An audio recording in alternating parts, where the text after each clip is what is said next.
foul tarnished. We are but embers, fragments of a shattered past, yet we rise. We answer the call of the sacred grace from the Erd Tree, a beacon both broken and beckoning. This is my tale.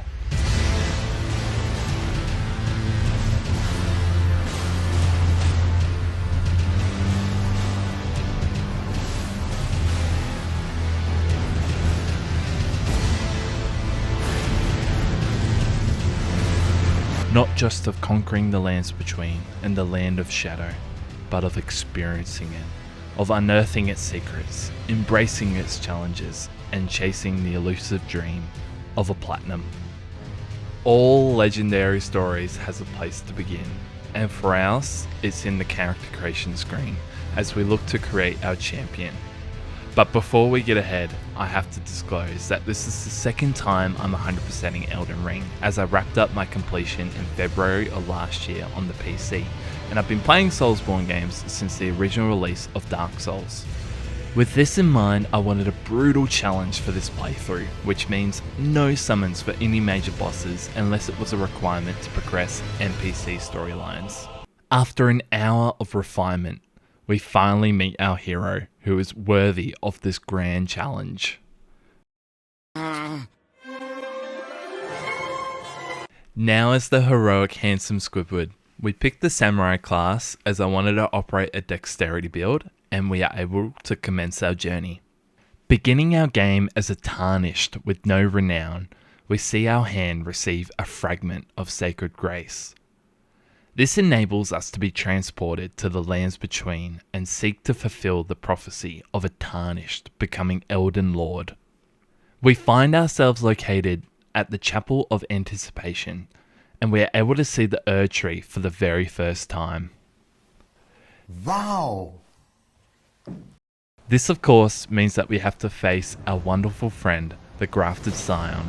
Oh shit, here we go again.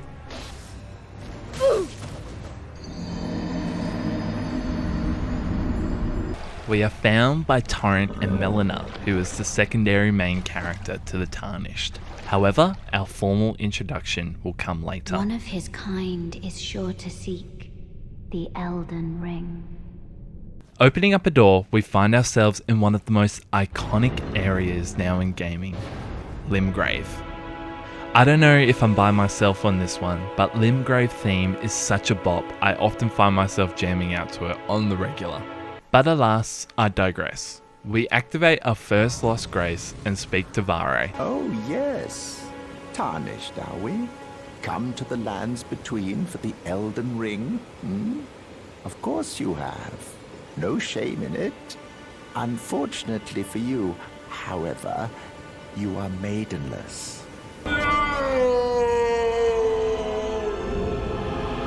Being maidenless doesn't stop us, as once we rest up at our next site of grace, we receive a visit from a familiar entity. Greetings, traveller from beyond the fog. I am Melania.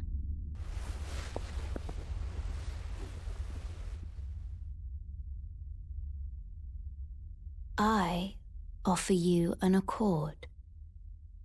Melania then proceeds to explain the role of a finger maiden. Have you heard of the finger maidens? They serve the two fingers, offering guidance and aid to the tarnished. But you, I am afraid, are maidenless. I can play the role of maiden. Yes! Yes! Yes! Yes! Yes! Yes! As a reward from our new maiden, we are granted a spectral seed whistle. This enables us to summon our trusty steed, Torrent. However, he is not invulnerable. After our first death, we speak to Melania once more, who gives us our objective. On the cliff, in Castle Stormvale, is a shard bearer, a demigod, who inherited a fragment of the shattered Elden Ring. If the rays of grace signal the castle, then the Elden Ring beckons you. As an ally by pact, I pray that you are fit to face the challenge presented by the ring. Now our objective is clear. Get stronger to enable us to storm the Stormvale Castle. Upon exploring a dungeon to gain strength, Melania speaks to us once more. Me? I'm searching for my purpose, given to me by my mother inside the Erd Tree, long ago, for the reason that I yet live, burned and bodiless. There is something for which I must apologize. I've acted the Finger Maiden, yet can offer no guidance. I am no maiden. My purpose was long ago lost. No! Fuck! Shit! Essentially, Melania enters into a partnership with us. In exchange for Melania acting as a maiden for us and being able to exchange runes for power, we take her to the Erd Tree for reasons unknown at this stage.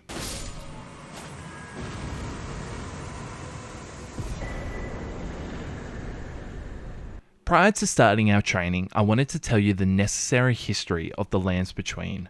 Noting that most of the lore is hidden away in item descriptions, I'll give you a preliminary explanation now.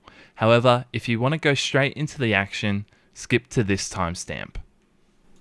In a time prior to what we now know as the Erd Tree, we had the Great Tree. This tree was important as it contained or closely linked to what was known as the Primordial Crucible. The Primordial Crucible contained the origins for all life within the Lands Between. The only problem is that all life was interconnected and merged together like a big old cake. Eventually, life began, and our earliest history of the Lands Between was that it was first ruled by dragons, led by Dragon Lord Placidusax. Now, in this universe there's beings known as the Outer Gods. One such being is the Greater Will. The Greater Will saw the Great Tree in the Primordial Crucible and wanted dominion of the Lands Between. As such, the Greater Will sent a golden star which contained a physical representation of itself. This eventually took the shape as to what we now know as the Elden Ring. The Elden Ring is made up of great runes. These runes make up the Golden Order, which is essentially a set of laws that dictate the Lands Between. Where is the Elden Ring located, you might say? Well, it's in this massive tree right behind me. To establish the Golden Order, the Greater Will communicates through two fingers. Now, unsurprisingly, these fingers aren't the best messengers due to the lack of typical speech features such as a mouth, a face, or a YouTube channel. This leads to arguably the worst subcontractor in history to be hired to complete the job. The finger reading maidens. These maidens read the movement of the fingers and try and translate into speech. This is then fed onto you as the Tarnished. However, they also have a much more important task. They are in charge of appointing Empyreans. If you're appointed as an Empyrean, it means you are able to serve the Greater Will as a god. This transitioned us to one of the most spine-chilling characters in all of Elden Ring, Queen Marika. Marika was an appointed Empyrean, where she had the potential to become a god of a new age. The two fingers granted a shade, who in this instance is her half-brother Malekith. Marika ascended to godhood within the Lands Between after ascertaining the Elden Ring and ushered in the age of the Erd Tree. As a god, Queen Marika plucked the Rune of Death. This essentially removed death itself out of the Lands Between, establishing Queen Marika and the Erd Tree as divine beings.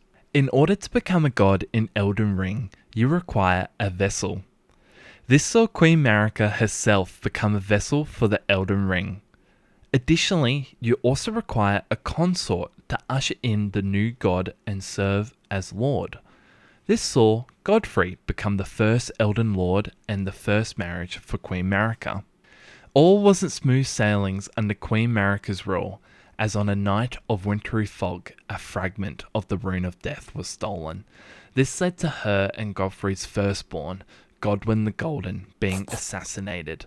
Queen Marika, driven to the brink, shattered, the Elden Ring. This is where we as the Tarnish enter into the lands between, a constant stalemate of power between the demigod children, with Queen Marika disappearing after the shattering. Now, returning to Limgrave, we hear a friend in need. Can you hear me? Help me. We find Iron Fist Alexander, who finds himself stuck in the ground. We give Alexander a couple of good smacks until he is freed. Speaking to him for one final time, we will see this great warrior later in the east. Well played, good sir. Well played.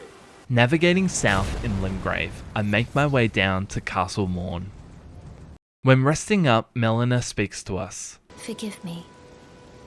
I've been testing you to determine if the Elden Ring would truly have you, if you had the mettle to endure this long and arduous path. It seems my worries were unfounded. Torrent had your measure from the very start, whereas I merely pretended. There is but one other thing I can do to offer you guidance. I can take you to the Round Table Hold, gathering place of tarnished champions, guided by grace.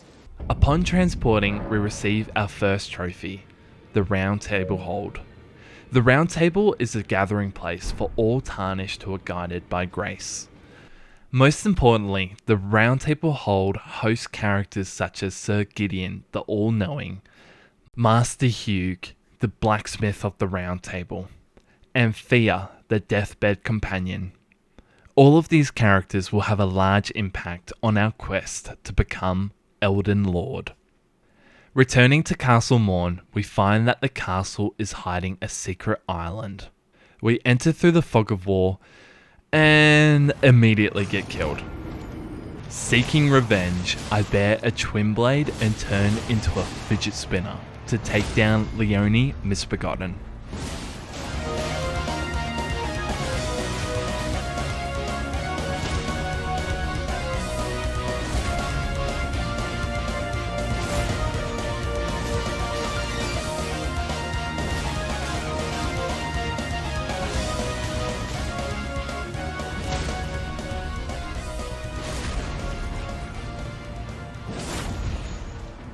With the final blow inflicted, we unlock our first boss trophy, and we unlock our first legendary weapon. Travelling back to the church, we find a mysterious figure awaiting for us. A pleasure to meet thee, Tarnished. I am the witch Renna. I'd heard tell of a Tarnished hurtling about atop a spectral steed. Forgive mine intrusion, Tarnished. I doubt we shall again meet. But all the same, learn well the lands between. How long will it be, I wonder, before the Tarnished tire of obeisance to the two fingers? Approaching into Stormvale Castle, we are interrupted by the best dialogue in all of Elden Ring. Emboldened by the flame of ambition.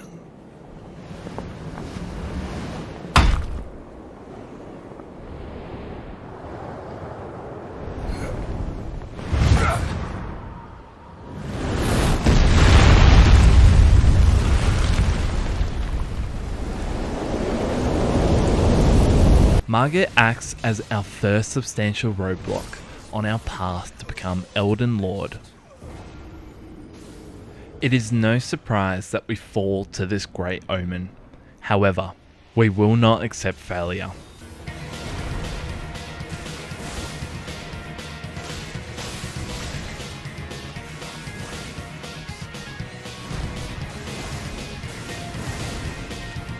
On our last Estus flask, we receive such a lucky blood proc, and with that, Margit falls to our blade, or bleed, I guess. With that, we unlock our third trophy. Now with our roadblock cleared, we are able to progress through to Stormvale Castle. Godric the Golden is a descendant of Queen Marika herself. However, the lineage is quite diluted, seeing him viewed as the runt of the litter of the demigod children. After receiving a great rune from the Shattering, Godric fled to Stormvale Castle to provide protection for himself and his followers.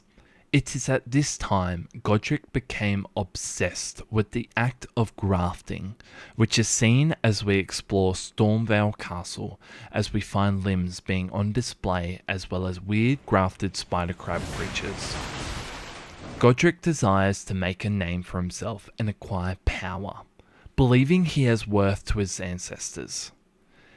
This has led to him becoming a power-hungry individual that hunts and slaughters various humans and creatures, as well as keeping their bodies for collection and grafting their parts onto his body.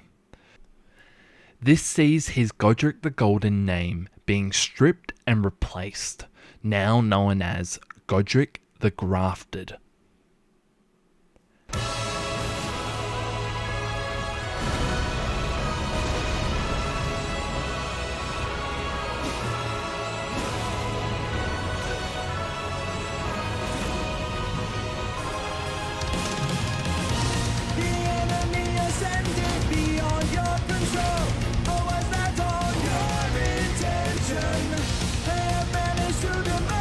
As we reduce Godric's health, he proceeds to unleash a wild attack on himself.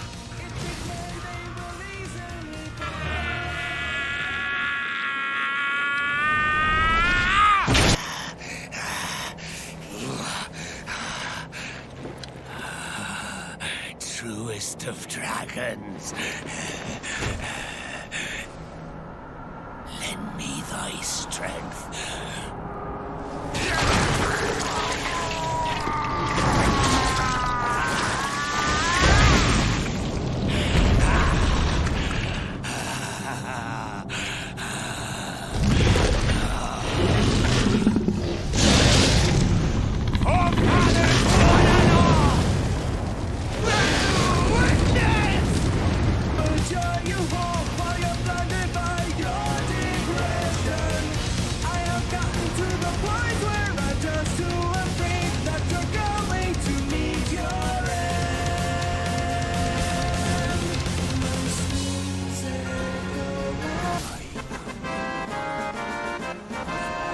With Godric defeated, we officially unlock our first great rune, and Stormvale Castle has been conquered. Now, in order to receive the power of Great Rune, we push through to Stormhill. Catching an elevator all the way up to the top, we discover the Two Fingers defeated, with Godric's rune ready for our collection.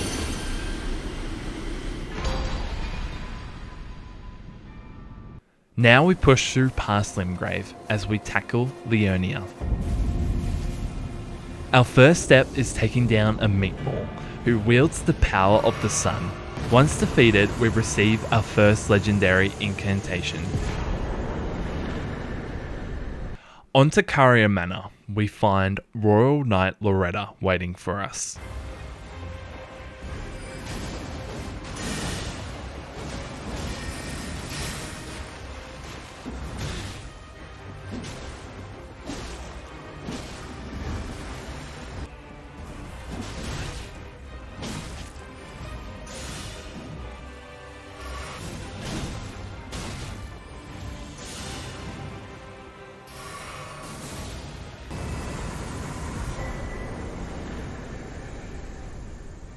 With our victory, we unlock the Royal Knight Loretta trophy. Going from boss to boss, we take down a dragon and collect the Academy Glintstone key. Keep this in mind as we will be using this later. Just for good measure, we will now go full Grim Reaper and verse the Magma Worm Maka.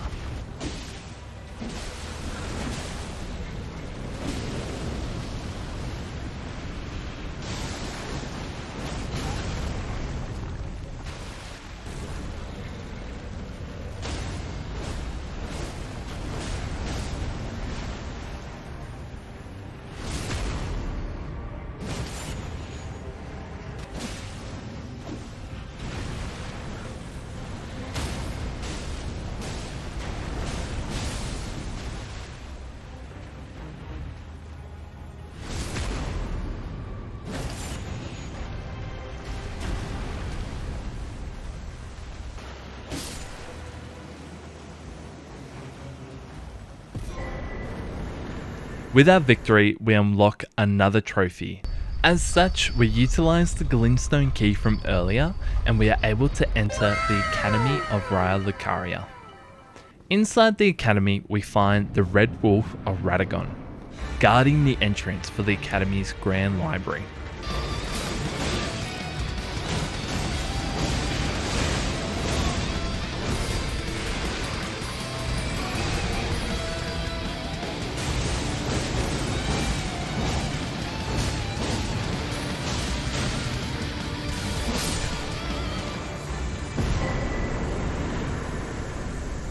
After our victory, we unlock the Red Wolf of Radagon trophy, and we set our eyes on Renala, Queen of the Full Moon. Renala's story begins with Radagon. Radagon is a fierce warrior who sailed to the lands between in search of further success in war. He found himself at the Academy of Raya Lucaria and ended up marrying Renala herself. In this marriage, Radagon and Renala had 3 demigod children, who we will be speaking about later.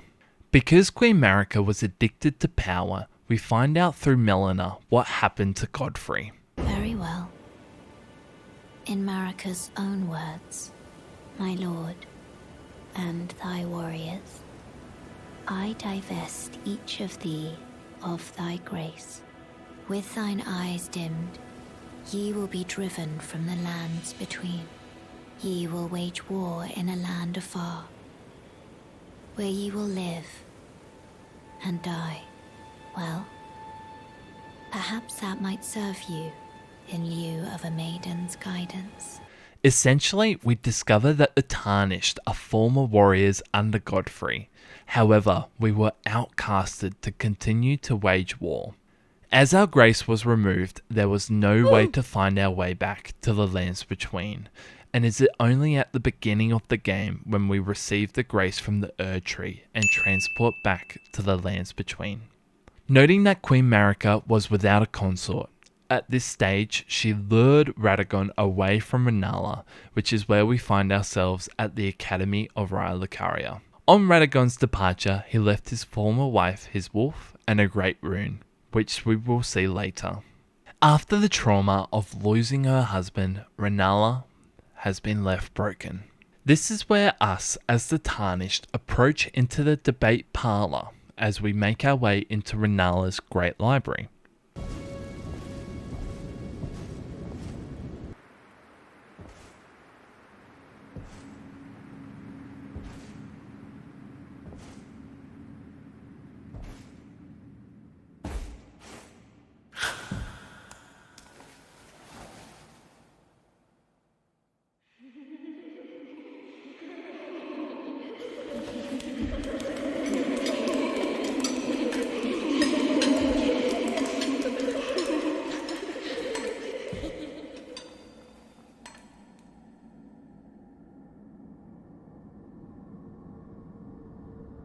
Hush, little Calva. I'll soon birth thee anew, a sweeting, fresh and pure.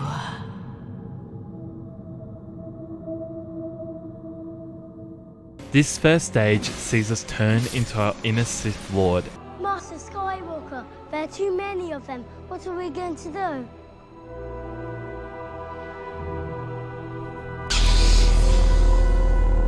As we have to damage a number of young Padawans, which sees Renala's safety bubble pop and we're able to get in necessary damage. On the 3rd bubble pop, we are able to slay the first stage of Renala. Upon my name as Rani the Witch. Mother's rich slumber shall not be disturbed by thee. Foul trespasser. Send word far and wide.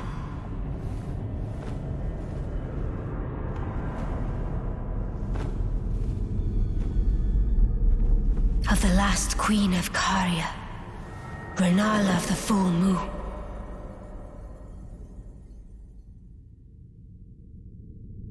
and the majesty of the night she conjureth. This second stage we face is a projection of Renala. This projection was casted as a defense mechanism for Renala by her daughter Rani. This projection enables the Tarnished to burst the Queen of the Full Moon at her full power.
After our success and receiving our second Great Rune, we are now able to speak to a passive Renala to respec our levels.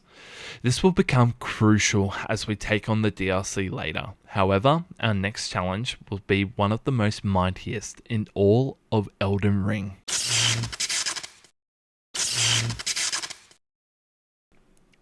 Here we are, the infamous battle between Melania, the Blade of Miquella, and Star-Scourged Radahn. A battle so fierce it forever changed the land of Caelid, the two demigod children. Radahn, the demigod who conquered the stars and the man who learnt gravity magic so he can continue to ride his trusty steed, Leonard. Due to the constant threat of meteors bringing down monsters to the land between, Radahn also used his gravity magic to challenge the stars, succeeding in a crushing victory and halting their movement entirely. In Elden Ring, the stars are tied to fate, which leads us to the infamous battle of the demigod children. Melania, the Blade of Miquella, both herself and her twin brother Miquella were cursed from birth. Melania was cursed with the Scarlet Rot, which was a corrosive plague originally released by an outer god. Melania ended the battle in a stalemate as she released a bloom of scarlet rot. We find Caelid as a devastated wasteland which hasn't recovered from the scarlet bloom which occurred many years ago. Our journey actually takes us deep below Caelid as we find an ancient defender.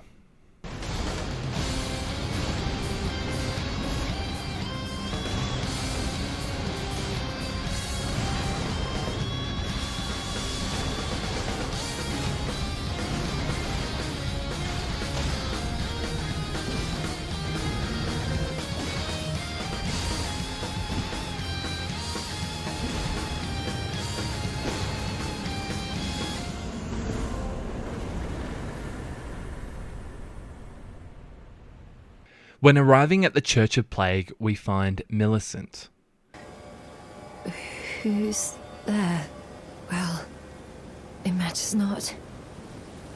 If you are wise, you will leave immediately. My flesh writhes with scarlet rot. It is a curse, not to be meddled with by man.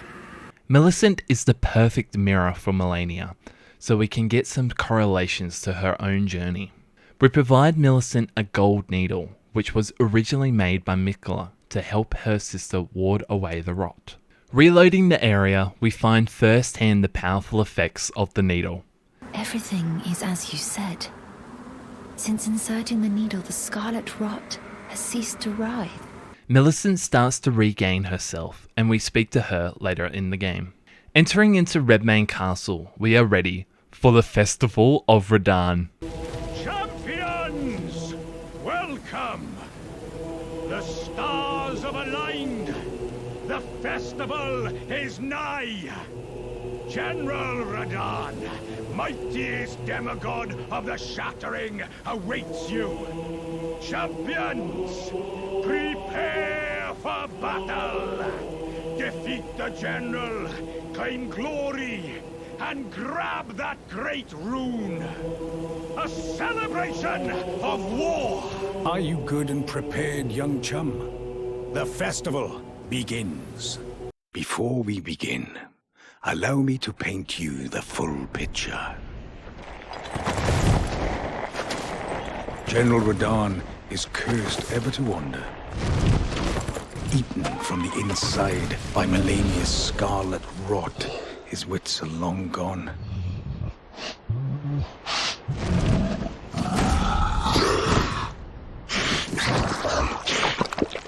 Now he gathers the corpses of former friends and foes alike, gorging on them like a dog.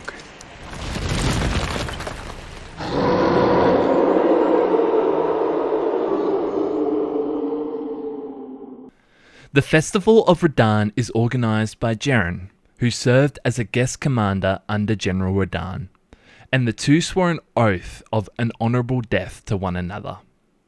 As such, Jaren convenes the festival, seeking warriors all across the land to celebrate Radahn in the hope of bringing him an honourable death. At the festival, we find a familiar face, Iron Fist Alexander, and Blard, who is Rani's shade. Now approaching the arena, we transport in and we are face to face with General Radahn himself.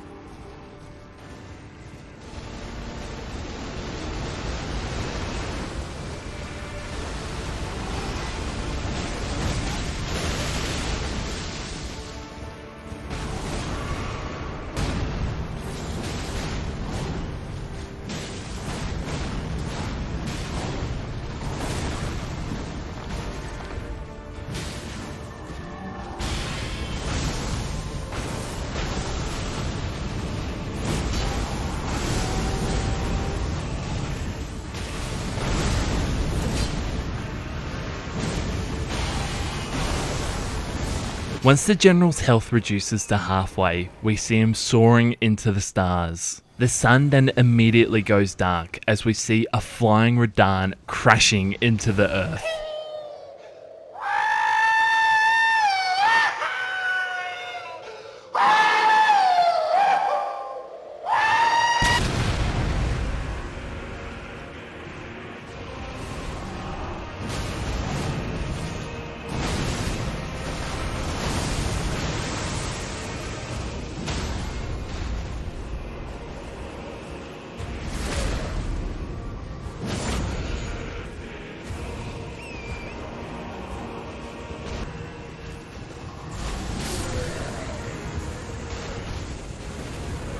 Once the Great General is defeated, we receive another great rune alongside our trophy, and as such we are able to see the stars start to move again.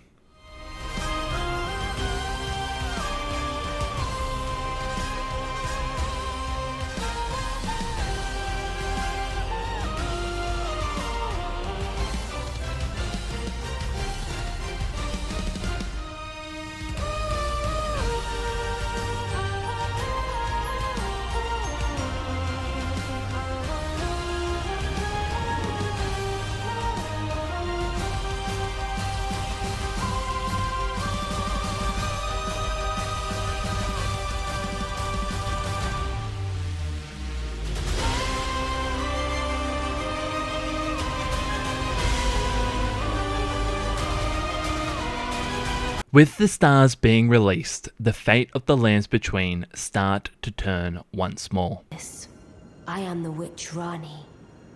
I stole death long ago, and search now for the dark path, that I might one day upend the whole of it, and rid the world of all that came before.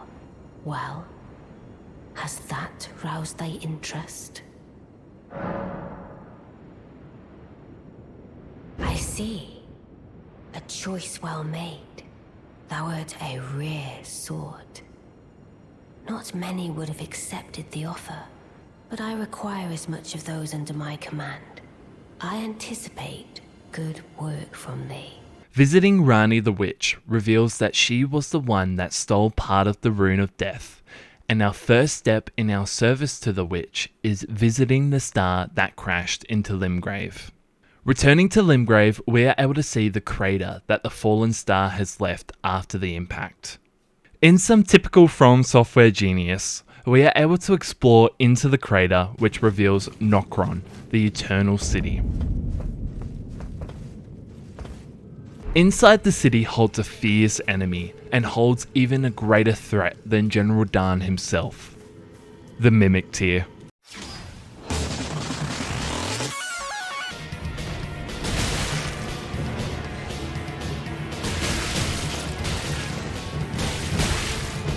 What begins is a fierce hand-to-hand combat with a replica of ourselves. And it took some time.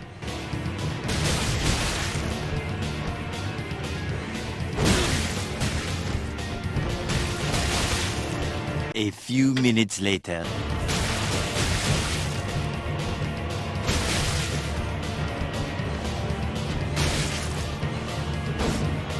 Six and a half hours later.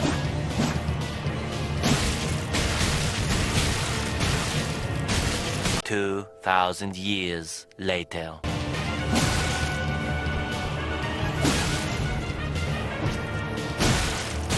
After the arena has been covered in blood, our reward is a shiny new trophy. Making our way through the beautiful Nokron city, we are able to interact with a deer's horned remains, which transports us to a boss fight against the regal ancestor spirit.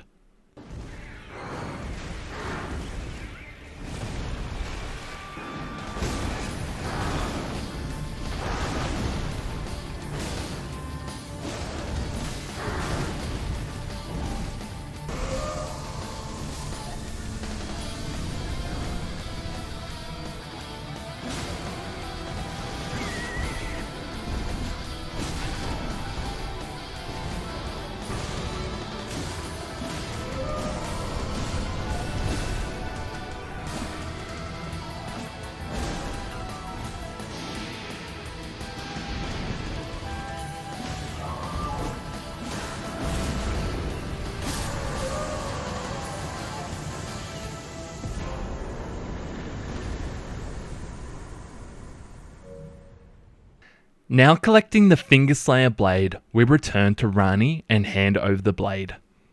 Reloading the area, we find a new portal, which transports us to a new area, and surprisingly, we find a miniature Rani. Resting at our nearest site of grace, we have a new option to talk to the mini Rani. We received nil response for our first initial attempts, until...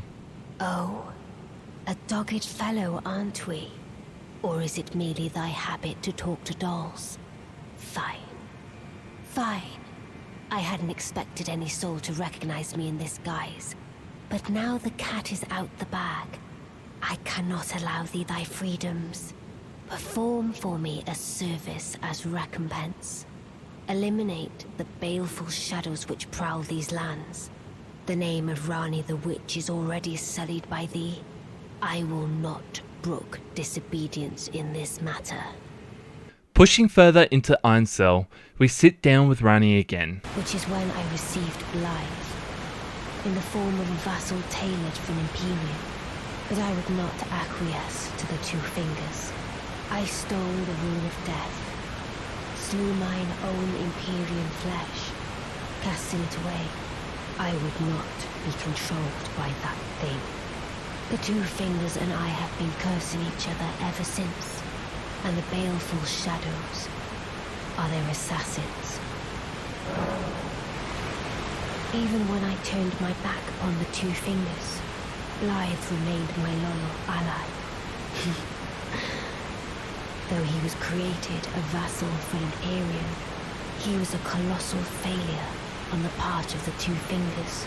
Through this conversation, we discover that Rani hated the control of the Two Fingers and had to cast away her own physical flesh to enable her to break free from the Greater Will. Truly fascinating stuff. However, our new challenge is to take down the Baleful Shade, who, as Rani says, are the assassins of the Two Fingers. Last, tell the Two Fingers that Rani the Witch cometh to rend thy flesh with a fateful wound, ne'er to heal.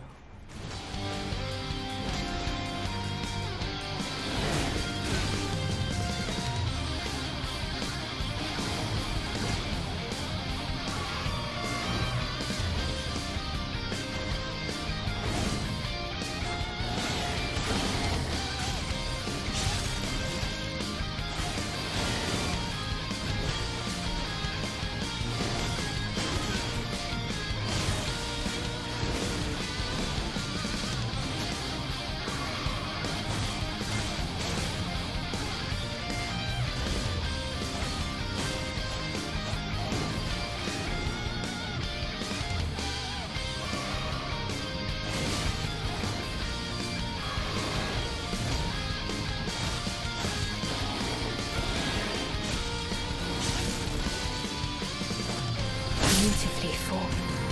My thanks. 'Twas more of a challenge than I envisioned. Now I can finally stand before them. This is farewell, my dear. Tell Bly and E.G. I love them. Once the shadow is defeated, we are able to push forward into the Lake of Rot. We don't stay in the lake for too long, as we take an adventure trip down via a coffin.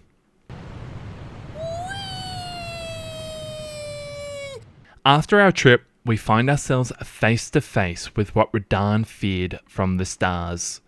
Astel, natural born of the void.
After slaying the Outer World beast, we are able to progress to Moonlight Altar.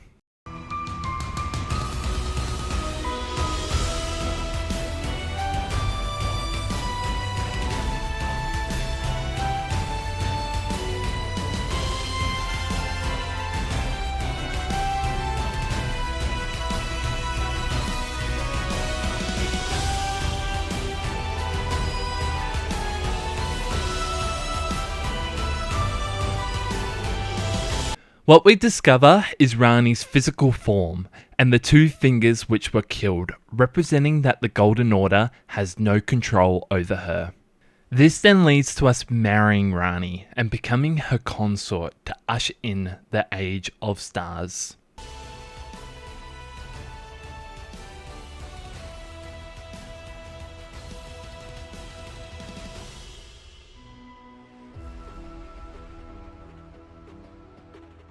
After our accomplishments, we activate the Grand Lift, which enables us access to Artless Plateau.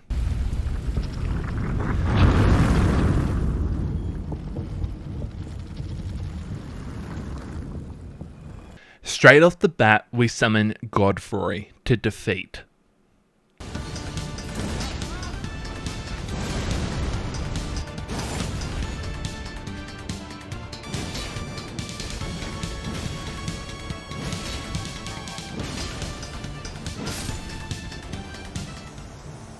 As a reward, we receive another legendary talisman.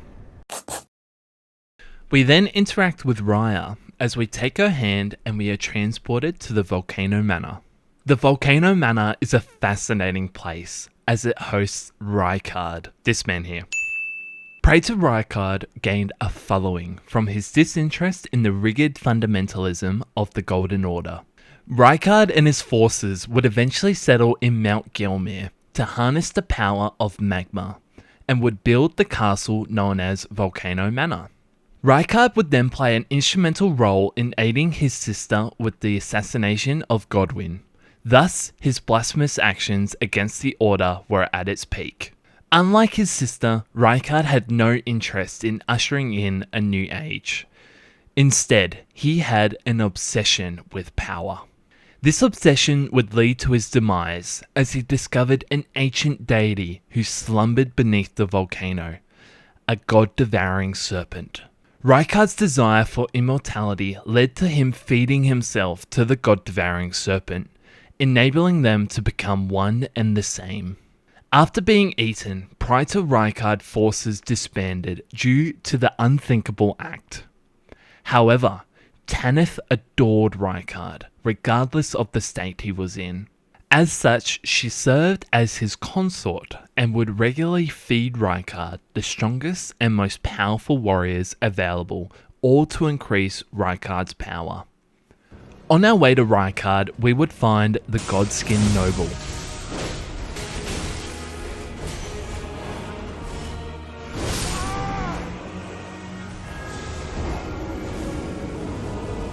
Thankfully, the Godskin Noble is extremely vulnerable to sleep, which is just the weakness I can exploit.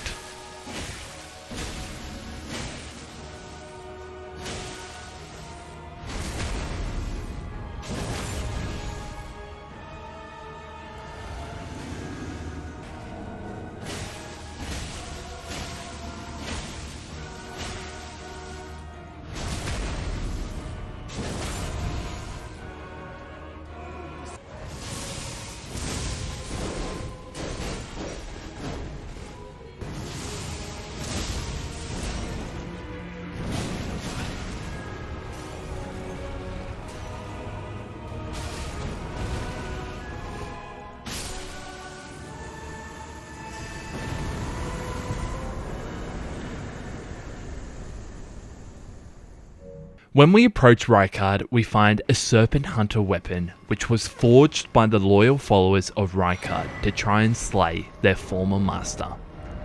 This is a vital weapon for what is about to unfold.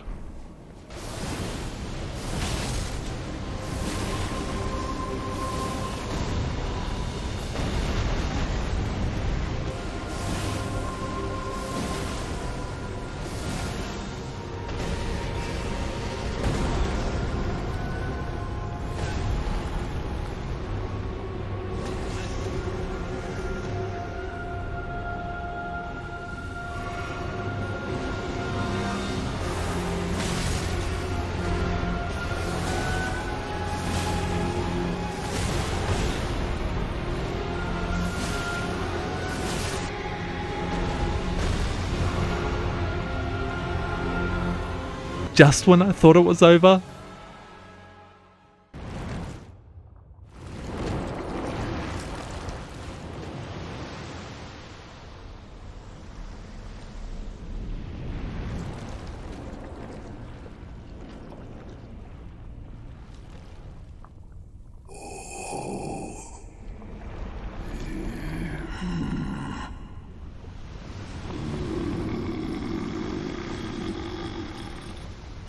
Very well.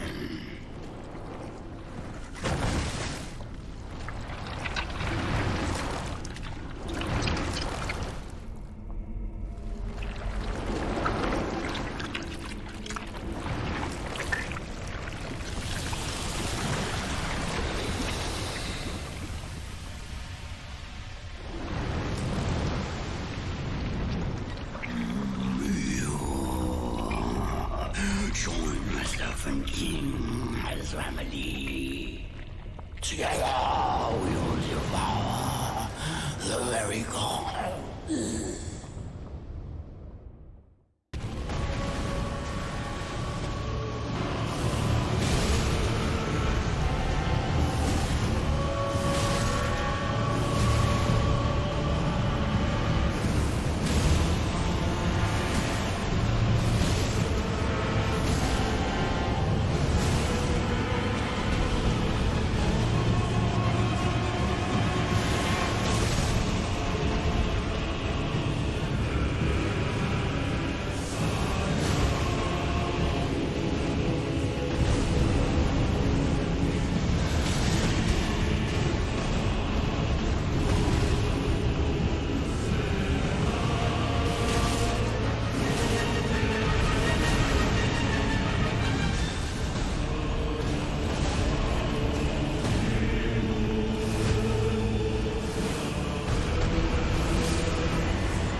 Thus, we have slayed another demigod and successfully complete Volcano Manor. Just for good measure, we complete the Raya questline and receive the Didaka Woe Talesman. Speaking to Fia, the deathbed companion, she requests us to find the owner of the withered dagger. Thankfully, we don't go very far, as D, Hunter of the Dead, offers to return the dagger to the rightful owner for us. We return to Fia and find that D is dead, as Fia is attempting to resurrect the demigod Godwyn, who was slayed by Rani's assassins. We see Fia depart on her own quest, which sees us returning to Nokron to face the valiant gargoyles.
Taking another special coffin, we are transported to the Deeproot Depths. We are able to find Fia in a desolate, death-filled arena. Speaking to Fia again, we discover that she will rebirth Godwyn to a new, illustrious life.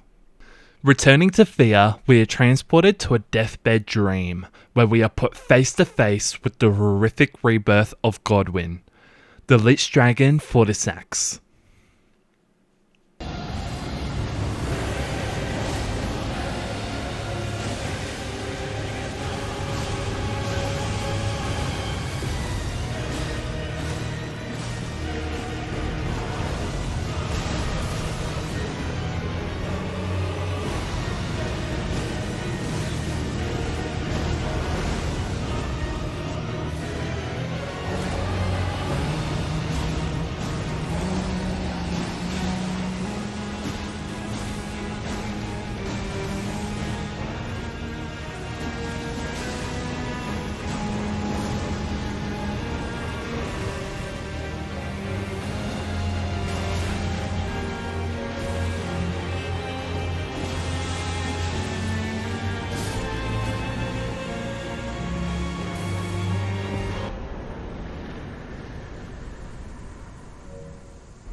Prior to making our way to the base of the Erd Tree, we make a detour at the Shaded Castle. In the castle, we collect a Prothesis arm, which will help us with Millicent's questline. And most importantly, we find Elamir of the Briar.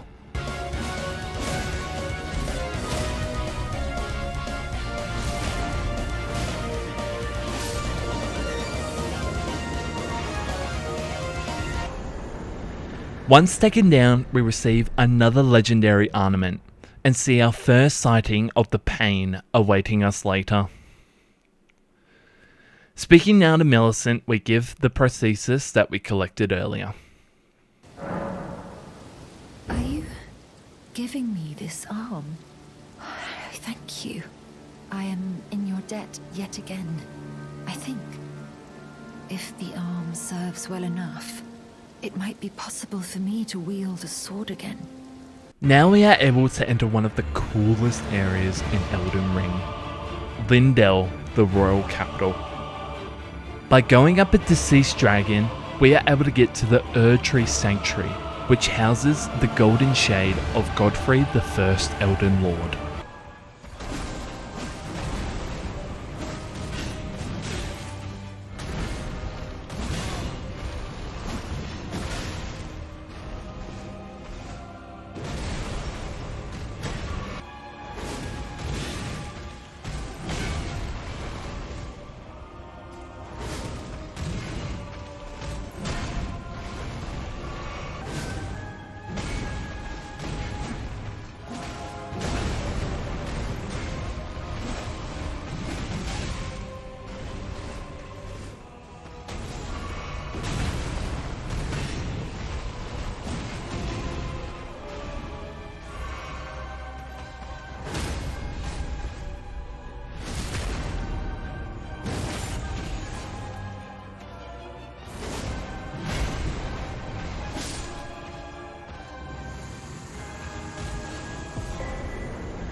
Once defeated, we are now able to see the first glimpse of the base of the Erd Tree.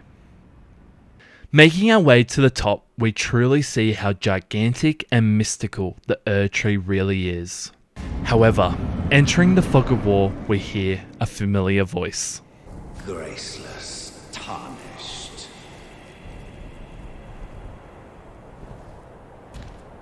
What is thy business with these thrones?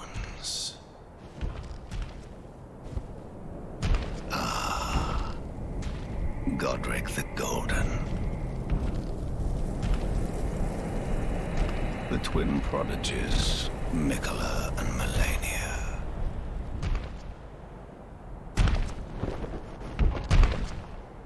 General Radahn. Praetor Rykard. Luna Princess Rani. Willful traitors, all. Thy kind are all of a piece.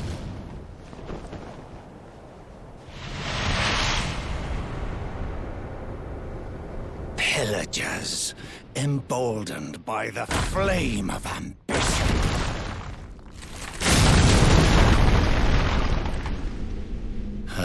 tread upon thy meager grave. Felled by King Morgoth, last of all kings. Turns out Margit and Morgoth are one and the same, and we are here for round 2.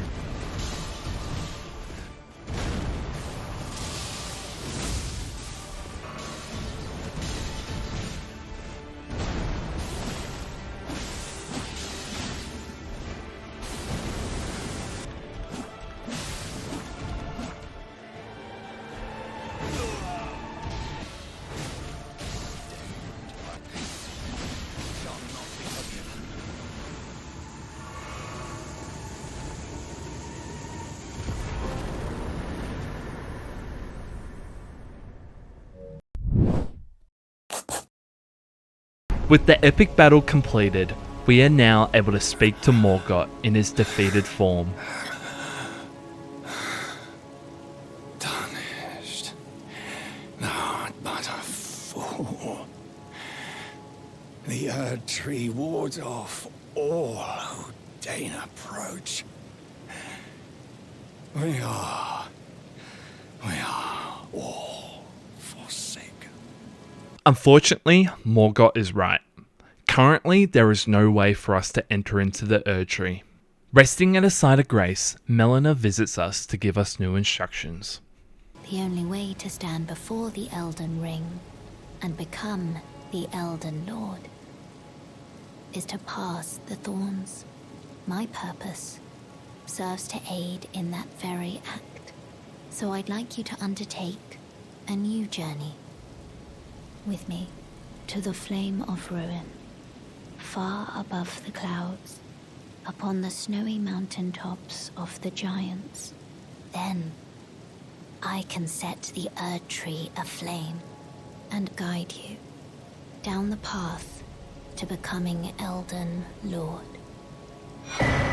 Prior to proceeding with our quest to burn the Erdtree, under the capital holds a shameful secret. Travelling even below the sewers, we find Mohg, the Omen, who is an illusion of Mohg, the Lord of Blood.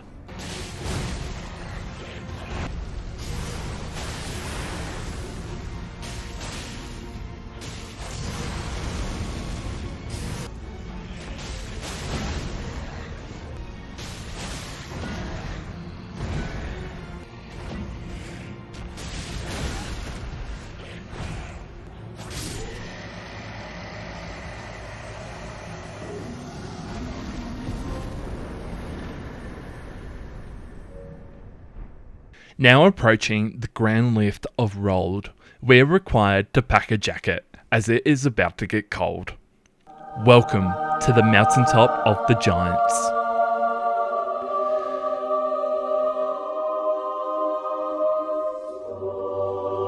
While in the mountaintop of the giants, we storm through Castle Sol to defeat Commander Nile.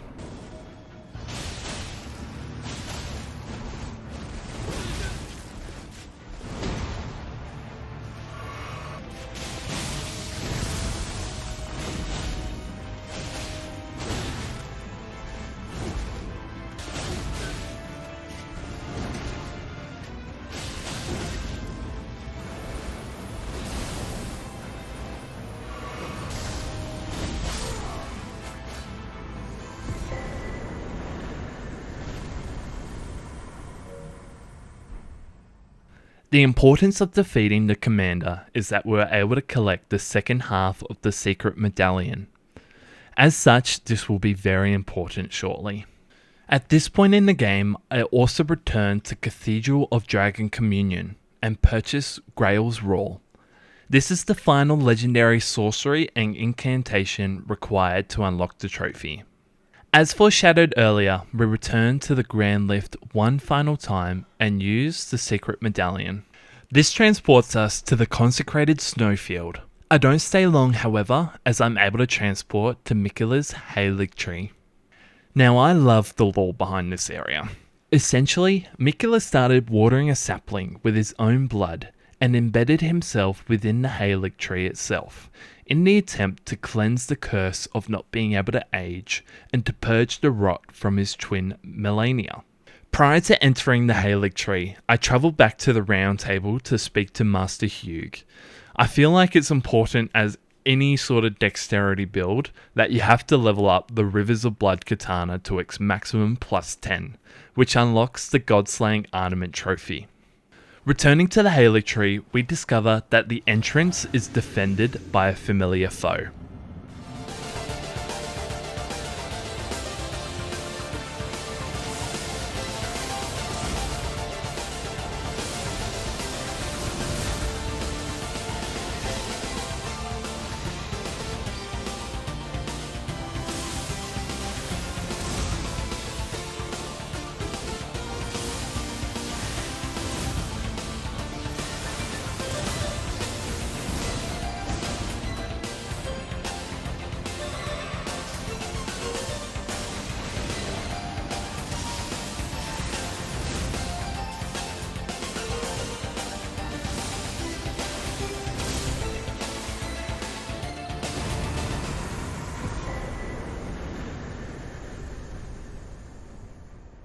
Now fully immersed into the Erd Tree, we find that the rot for Melania has been blooming life, which I can only describe the feeling as beauty in melancholy.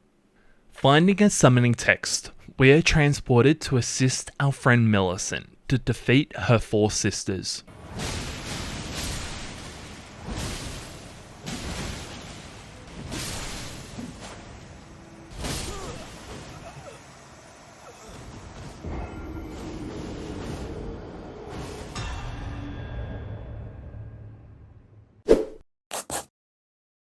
Speaking to Millicent one final time, she thanks us for providing support that has enabled her to live as her own person who isn't dictated by the rot. Visiting Millicent again, we find that she has succumbed to the rot, and we are able to regain the unalloyed gold needle.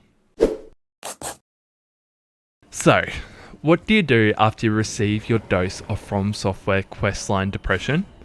Well, you kill a boss.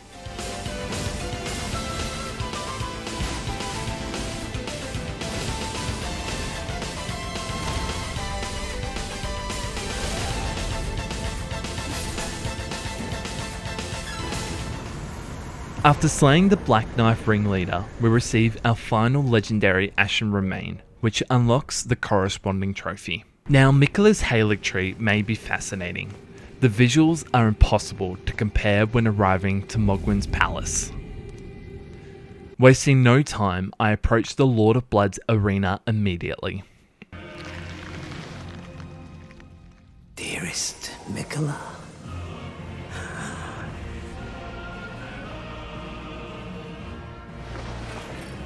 you must abide alone a while.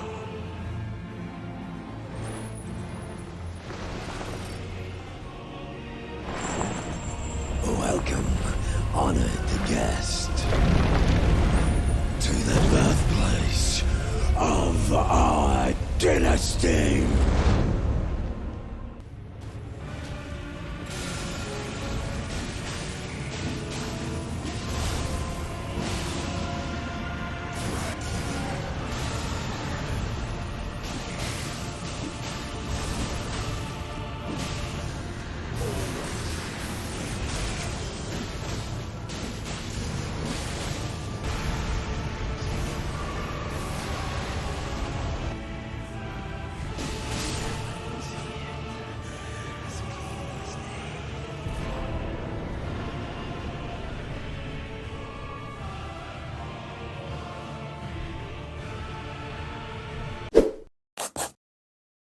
After defeating the Lord of Blood, I forgot that the Regal Ancestor Spirit we defeated earlier is an upgraded version of the default Ancestor Spirit.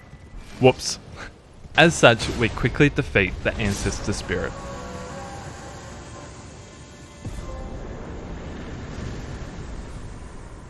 Returning to the main questline, we reach the end part of the Mountaintop of the Giants.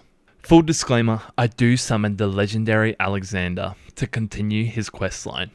We fight the very last remaining fire giant, as after the age of the Erd Tree was ushered in, Queen Marika ordered Godfrey to exterminate all giants, as they had the ability to burn the Erd Tree. Tragically, this giant was cursed to live, as he was required to tend to the inextinguishable flame.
With the fire giant released from his prison, we are able to make our way up to the Flame of Ruin. Interacting with the Side of Grace, we speak to Melania for the final time. I have long observed the lands between. This world is in dire need of repair and death. Indiscriminate. Are you prepared to commit a cardinal sin? Very well. Let my hand rest upon you for but a moment.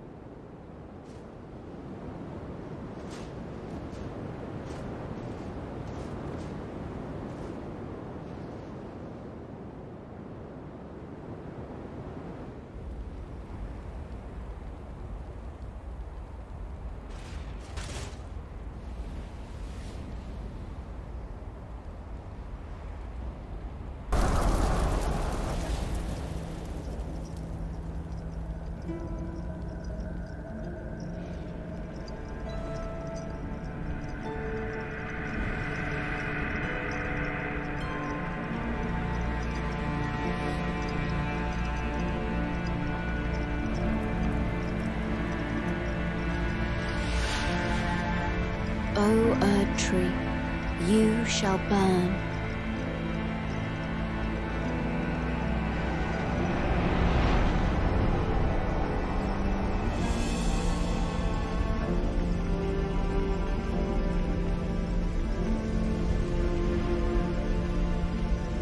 Burn for the sake of the new Lord.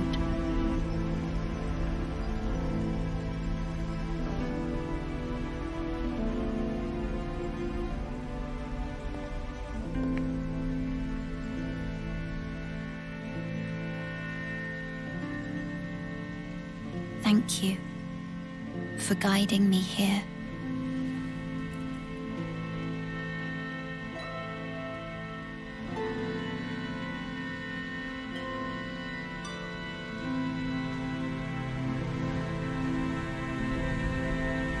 The one who walks alongside flame shall one day meet the road of destined death. Goodbye. Once we start to awake, we unlock the Erd Tree of Flame trophy for burning the Erd Tree. And where we find ourselves is a hellish landscape known as the Royal City of Faramazula.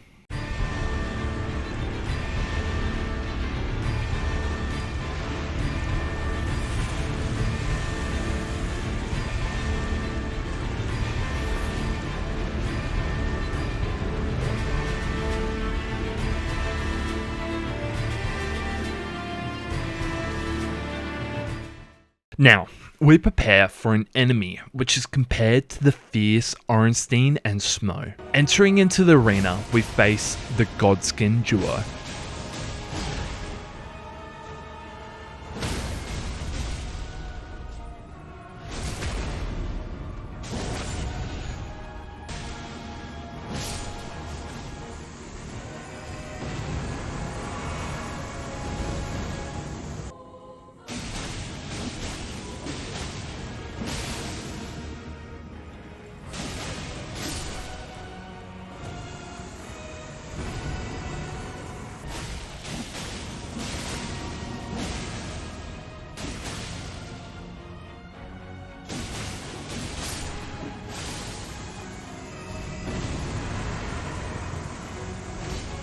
Thankfully, both of the bosses are weak to sleep pots, which can make the boss battle a cakewalk.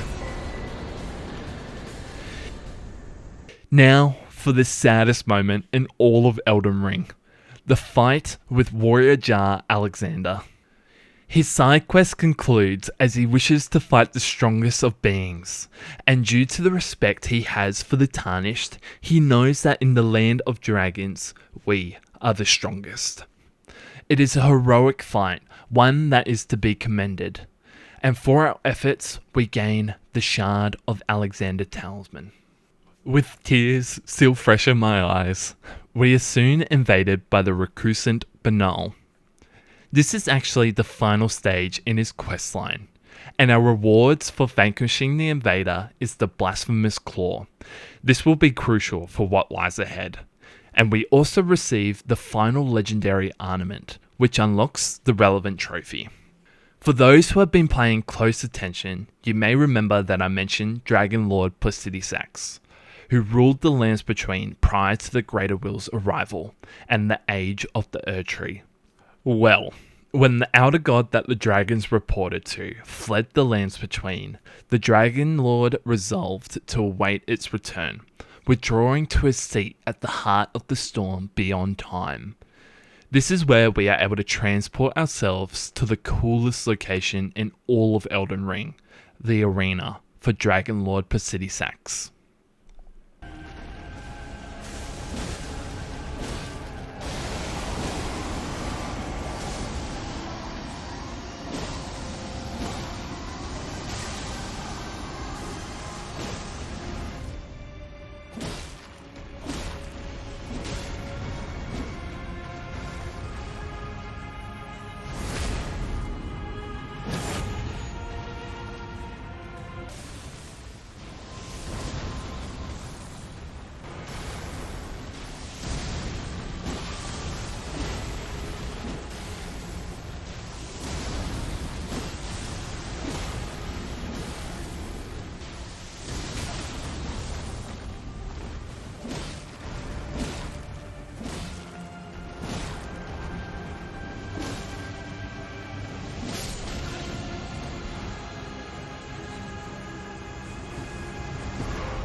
After defeating the very first Lord of the Lands Between, we waste no time in facing our new challenge, the Beast Clergyman. This fight is the definition of a glass cannon, as his health is low, but oh boy, he has got so many quick attacks up his sleeve.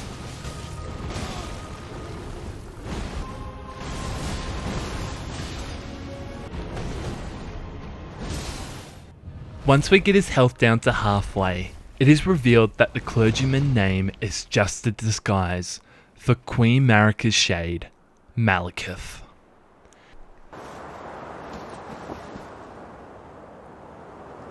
Oh, death. Become my blade once more.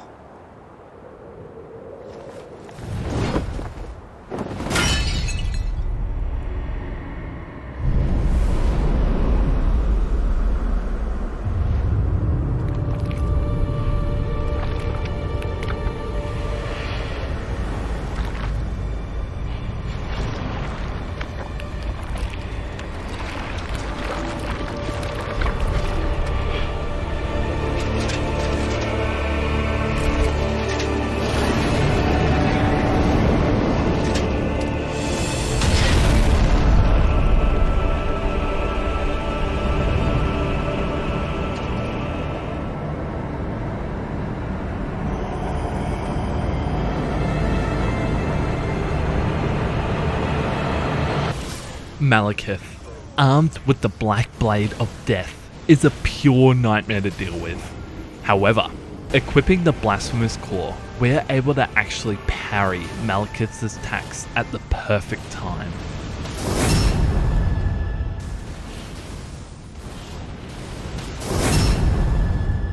With one final parry, we are able to eliminate Malekith, unlocking the Malekith the Black Blade trophy.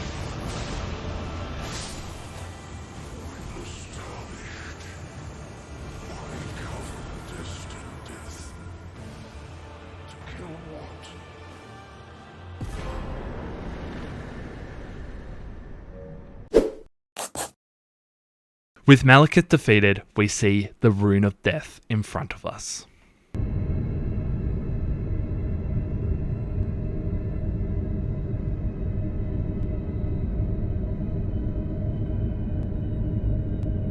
Waking up, we see the devastation that has occurred to Lindell and the embers of the Erd Tree.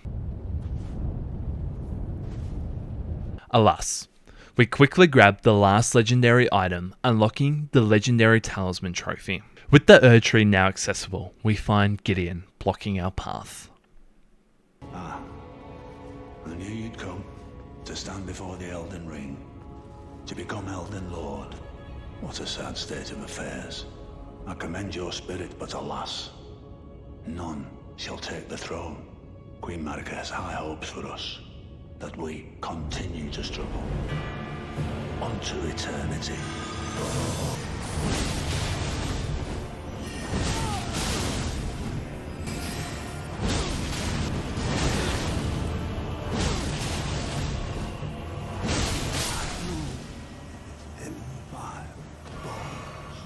A tarnished cannot become a lord. Not even you. A man cannot kill a god.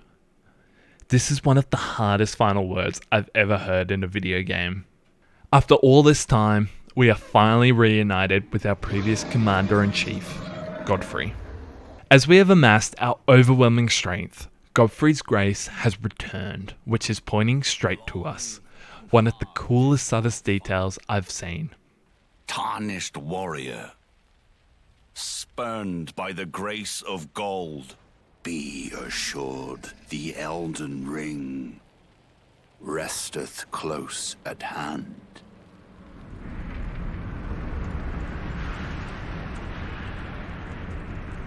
Alas, I am returned.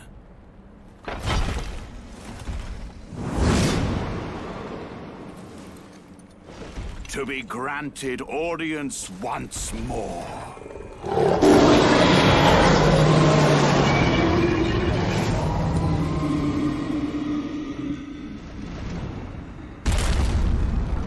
Upon my name as Godfrey,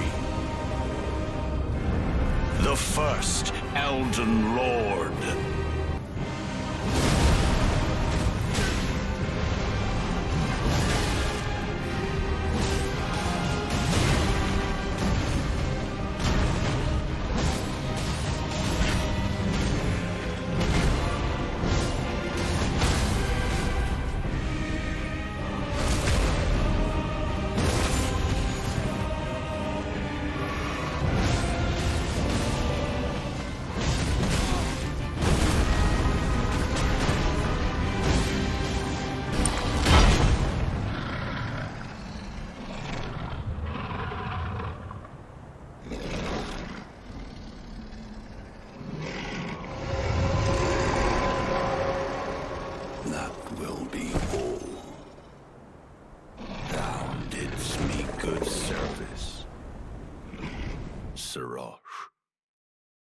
To provide some lore, in order to become Queen Marika's consort and a suitable Elden Lord, Godfrey had to suppress his inner battle rage, which took the visual form of Sorosh, the lion. As we reduce Godfrey's health to halfway, he slays the lion, unleashing his inner battle rage, and becoming Horaloo.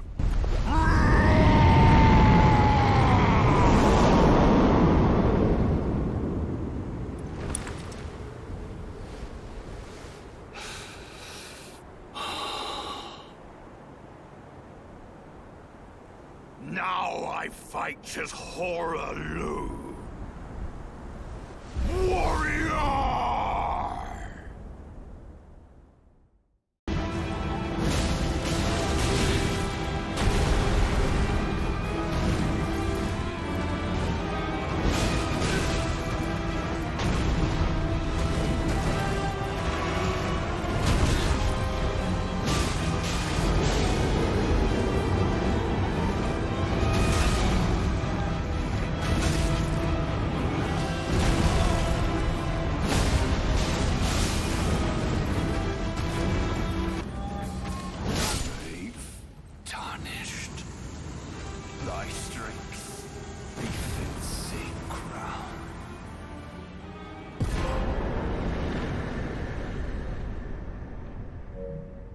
With Horaloo defeated, there is nothing stopping us from entering the Erd Tree and facing Queen Marika herself. However, our greatest challenge yet is slumbering under Miquella's Erd Tree.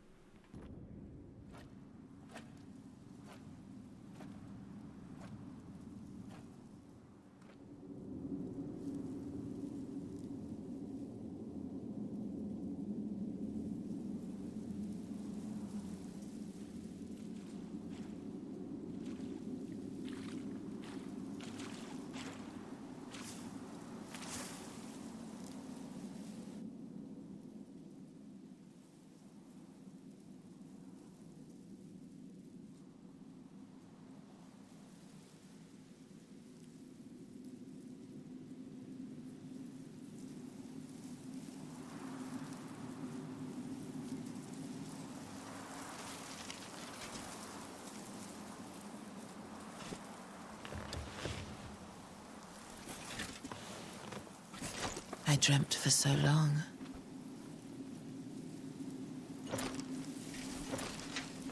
My flesh was dull gold, and my blood rotted. Corpse after corpse left in my wake. As I awaited his return.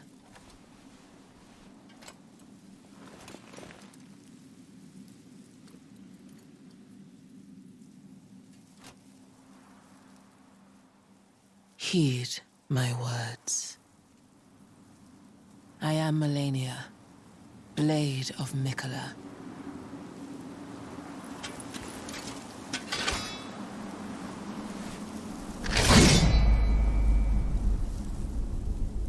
And I have never known defeat. This is it, the hardest boss ever created by From Software. A challenge so great it had me nervous during my whole playthrough as I knew we had to face her. After Melania's fight with General Radahn, her loyal Cleanrot Knight Finlay carried a weakened Melania from Caelid to the Erd Tree. This is where Melania has been slumbering to await her twin brother's return to the Erd Tree and to settle the rot which has been inflamed from blooming for the very first time. It is prophesied that once Melania blooms 3 times, she will reborn as the goddess of rot and usher in a new age of rot. Now, I'm no mathematician, but we see Melania bloom for the first time against Radahn, then we see a second bloom outside of Melania's arena. Thus, if Melania blooms for a 3rd time, we will see a goddess being reborn. My first attempt against Melania surprisingly goes really well. She respects us as a fighter by giving us space at times, but also launches her own flurry of hard-hitting attacks. Most importantly, Melania has a signature passive that enables her to heal after every successful strike. Once she's around 60% health, Melania unleashes the most infamous attack in all of Elden Ring, the Waterfowl Dance. This is one of the hardest attacks to dodge and will be the cause of so many deaths. Unfortunately, my first attempt comes to an end as I got too greedy. This is cause for a death counter. On death count 5, I'm able to interrupt Melania utilizing my spinning slash attack of war, and I receive a lucky ice proc, which slays Melania once and for all.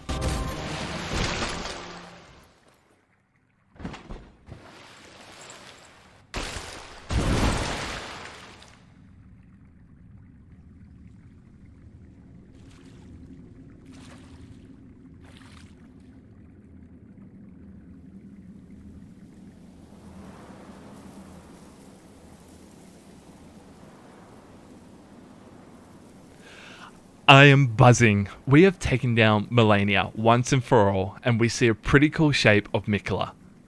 Until I hear something that sends shivers to my very core. Wait.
No, no, no, no, no, no, no. Wait. Wait.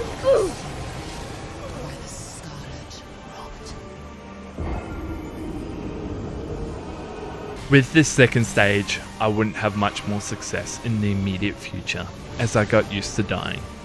A lot. Sometimes in repeated fashion, sometimes because I was silly,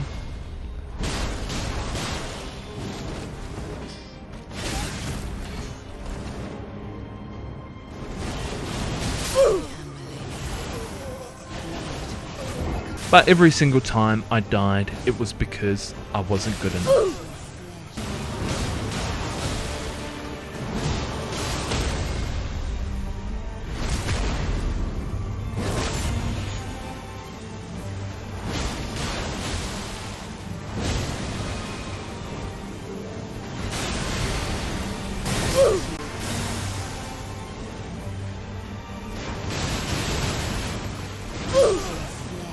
On death count 53, I pushed further than I ever been before. I found my own strategy, where I would charge the goddess just as the rot wouldn't cause me to be poisoned, and then spam my spinning slash ability in 3 successful attacks, which would cause a stagger. After the stagger is completed, there's no time to waste, as spamming the spinning slash enables an ice proc to occur. And then on the 3rd, we're able to get another stagger.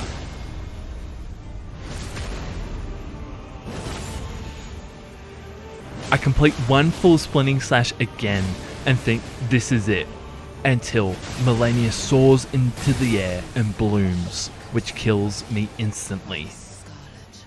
The unfortunate lesson learnt is although I play aggressive, I cannot let the heat of the moment get into my head, as I went in for the kill instead of dodging the swoop in attack, which would have enabled me to dodge the bloom and go in for an easy kill. Passing the 2-hour mark and 57 deaths later, a miracle occurs.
After damaging Melania to dangerously low territory, she soars into the air once again, but this time I dodge her attack.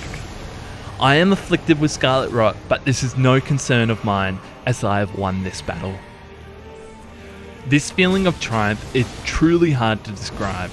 The best way I can try and express it is that I felt pure euphoria after persevering and defeating Melania all on my own. Alas, there is no rest for the wicked, as we have some unfinished business to attend to. With Shardbearer Melania defeated, there is now one final challenge prior to taking on Queen Marika. It is time to play the most anticipated DLC release of all time, Shadow of the Erd Tree.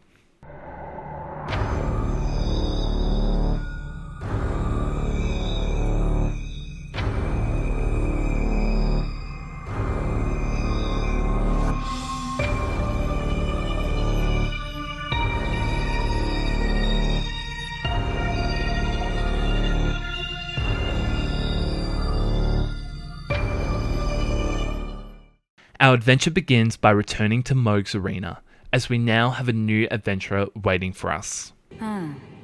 Were you guided here by kindly Miquella? I am Leda. And like you, I was guided by faith along his honorable path. Touch the withered arm, and you too will be transported to the realm of shadow where Miquella the Kind now dwells. My compatriots are there already. Like us, they have heard kindly Miquella's call.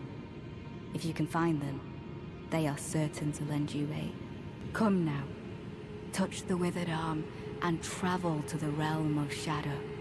I will not be far behind. May we meet again.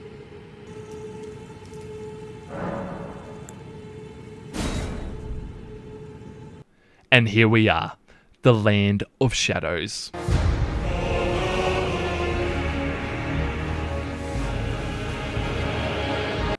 The Land of Shadows is a place obscured by the Erd Tree, a land purged in an unsung battle, set ablaze by Mesmir's flame. It was to this land that Miquella departed, divesting himself of his flesh, his strength, his lineage, of all things golden. It is where we see Marika first being rebirthed as a god. Due to From Software not adding in any trophies, I've taken in the liberty to add my own trophy list for us to hunt down. Our goal is to take down 10 remembrance bosses to ensure we can say we have 100% conquered the DLC. And as a nice reward, we'll have a trophy after each successful win. Now, the most important game mechanic in the DLC is the Erdtree fragments. These fragments enable meaningful progression in the DLC, as the more fragments we unlock, it increases the amount of damage we inflict and decreases the damage received. Our first challenge awaits us in Ballarat Tail Settlement. What we find waiting for us is a foul beast, which are two people that have been absorbed by a divine spirit. Very excitingly, I do have a new ace up my sleeve. After defeating Melania, as I inherited the Scarlet Aeonia spell, this enables me to perform Melania's signature bloom and inflict passive rot damage if it connects. Combine this with my regular fighting style, I am now unstoppable.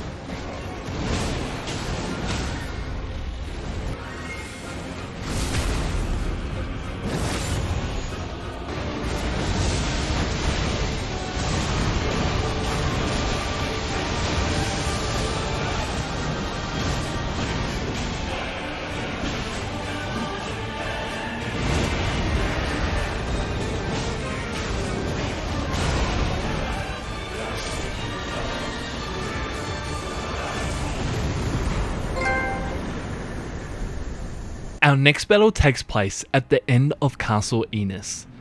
The younger sister to Renala, we fight Rilana, Twin Moon Knight. Rilana is an absolute pain to deal with, as she does an extreme amount of damage and it is very easy to be overwhelmed by her attacks. Thankfully, she's quite vulnerable to rot, which makes my new skill even more valuable to winning this fight. For the most part, I played very cautiously, only attacking when the opportunity arose. Then I got very lucky. A stagger while a HP bar is below half. With only a quarter left of health, this fight was a GG.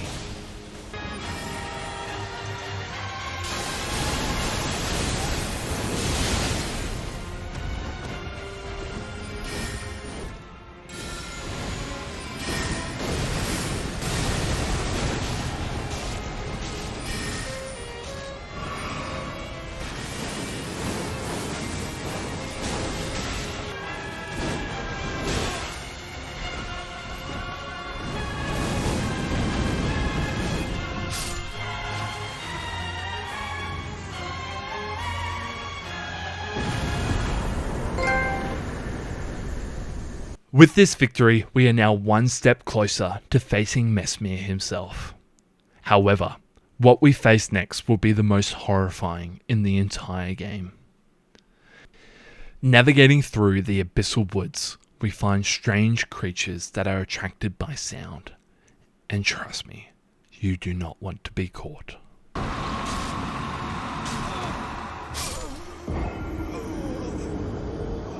At the end of these woods, we find one of the largest and spookiest houses I've ever seen. Who we find waiting for us deep into the mansion is Midra.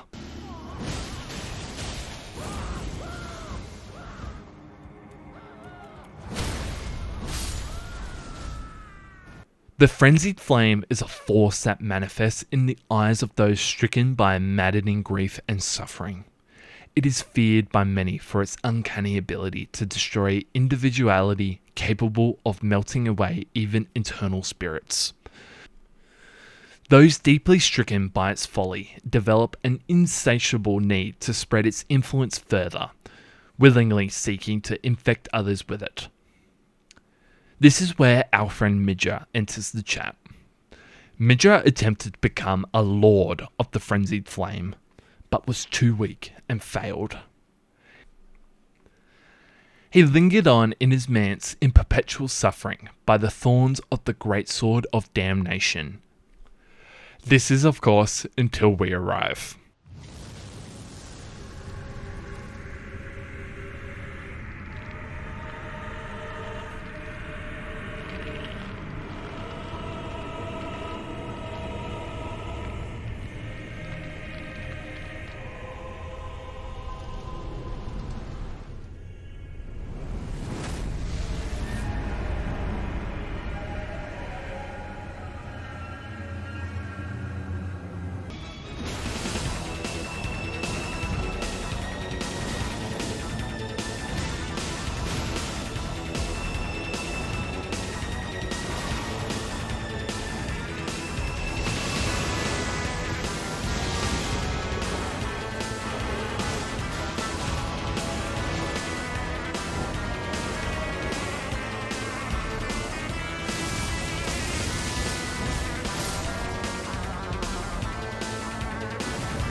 After defeating a god and conquering the most horrifying area in Elden Ring, we venture to the most beautiful area. In Stone Coffin Fissure, we are once again reminded of the scenery.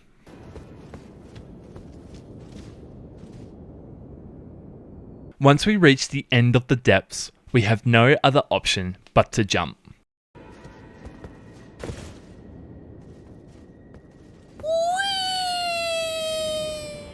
We find ourselves now at the mercy of the putrescent knight.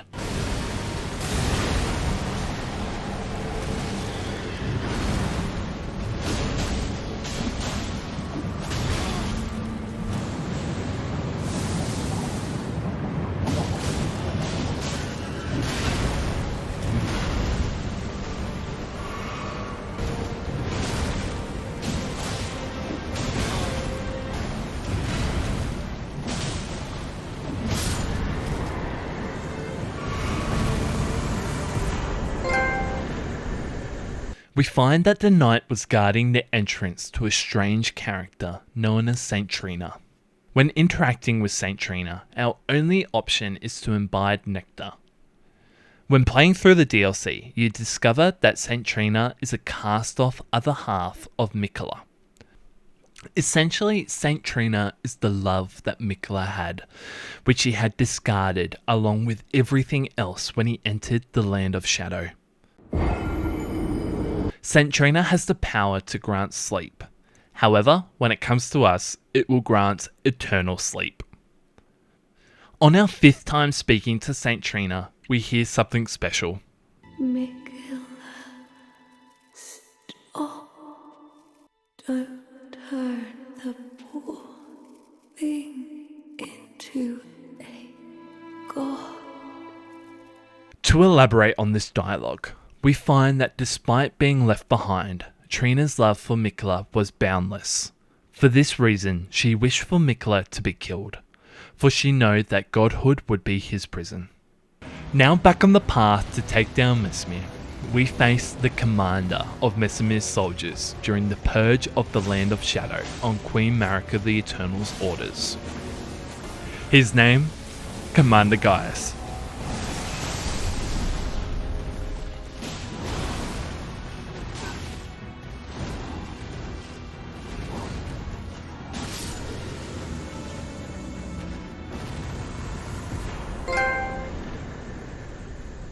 With the commander taken out, we are now ready for the horrific challenge of Mesmer the Impaler. The lore of Mesmer is that he is the son of Queen Marika the Eternal and Radagon. He was born with a dark serpent inside him that threatened to subdue him, which Mesmer has called the Abyssal Serpent. Marika was able to contain its influence by removing one of Mesmer's eyes and replacing it with a seal. Long before the Shattering, Mesmer was charged by his mother with carrying out a purge of the tower-dwelling people of the Land of the Shadow, who did not bear the light of grace. At some point, Mesmer was abandoned in the Land of Shadow, but continued to zealously enforce the purge even though Marika ceased all contact with him. We find Mesmer awaiting us at the top of Shadowkeep.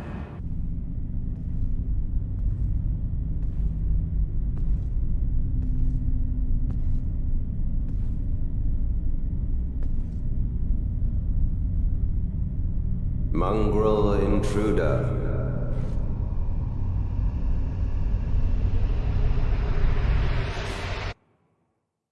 That tarnished, it seemeth.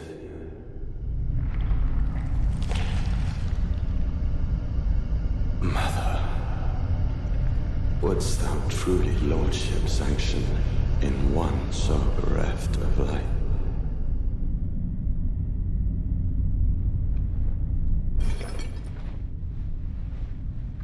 Yet, my purpose standeth unchanged. Those stripped of the grace of gold shall all meet death.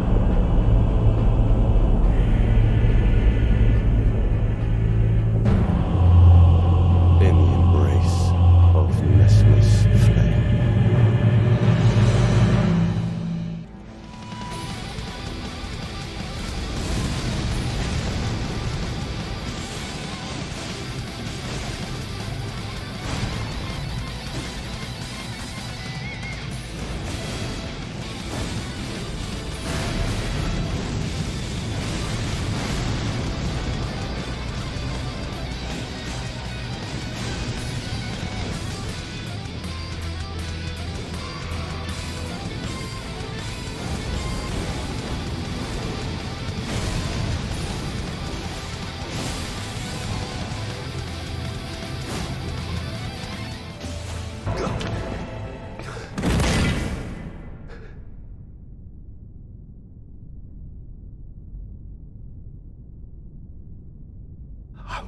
Not suffer.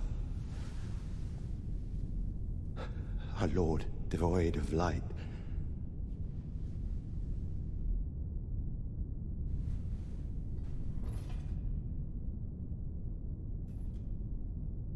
No, Mother. Forgive me.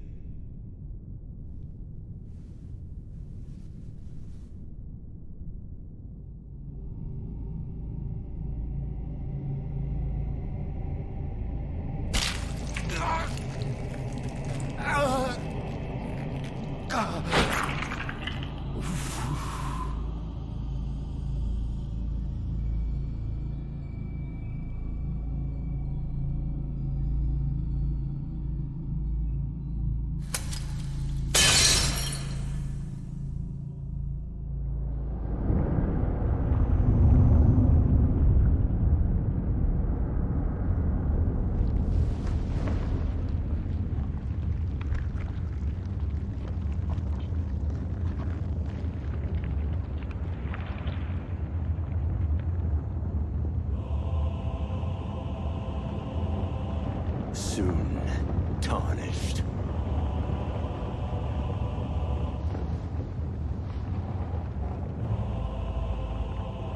Wilt thou be taken in the jaws of the abyssal serpent, shorn of light?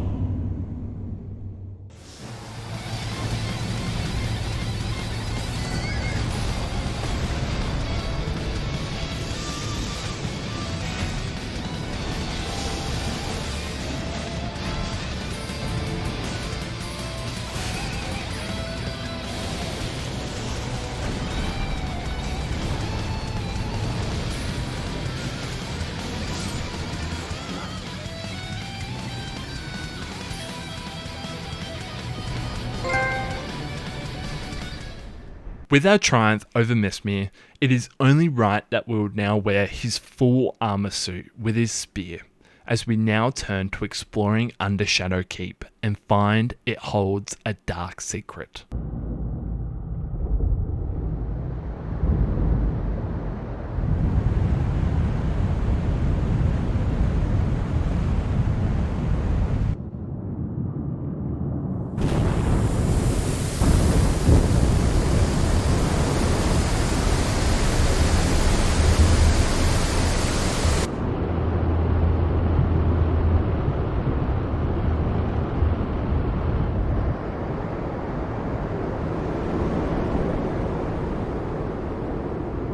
What we find waiting for us in the depths of the keep, we find the Erdtree avatar, who is the guardian of the Erdtree. This fight is really cool, as we actually have to defeat the avatar 3 times in order to win the fight.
What is even more cool is that we are now in possession of Miquella's Great Rune, which was discarded when entering into the Land of Shadows.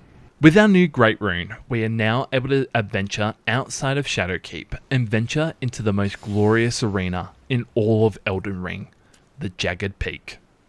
Baal the Dread is a legendary black dragon who is said to be the ancestor of the Drakes or Lesser Dragons. Baal doesn't have a remembrance, however, it is only right that we will defeat him and summon the NPC Igon, who delivers the best dialogue in the DLC.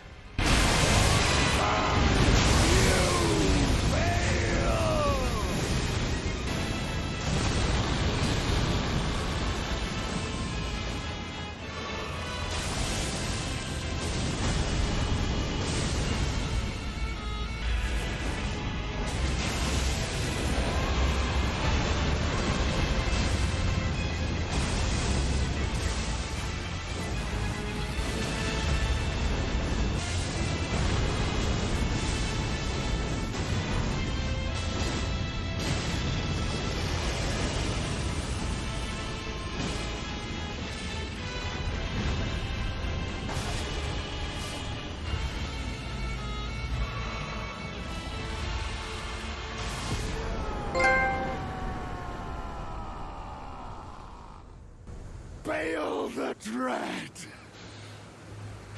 You shall haunt me no longer. As a reward for defeating Bale, we are now able to turn into a dragon. This is pretty cool.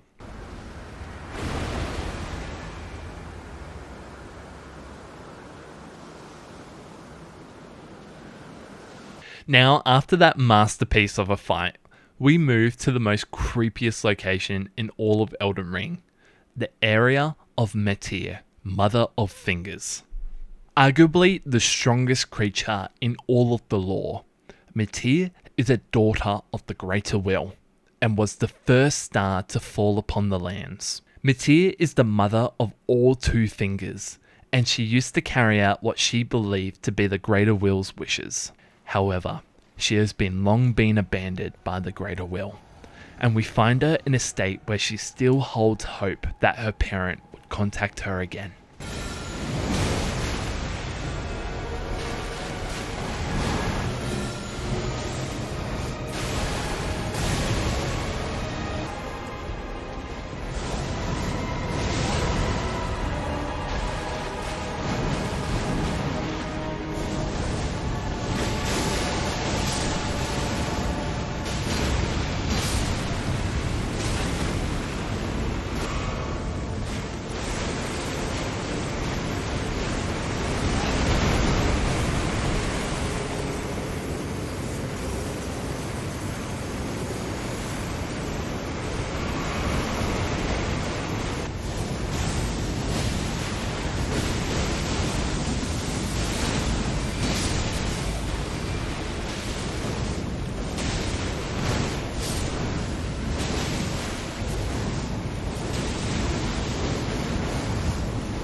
With a direct descendant of the Greater Will defeated, we are now able to continue the story. Our second last boss fight in the DLC, we find Romina, Saint of the Bud. She is a saint of the Scarlet Rot, and is currently a roadblock for us to enter the final area of the DLC.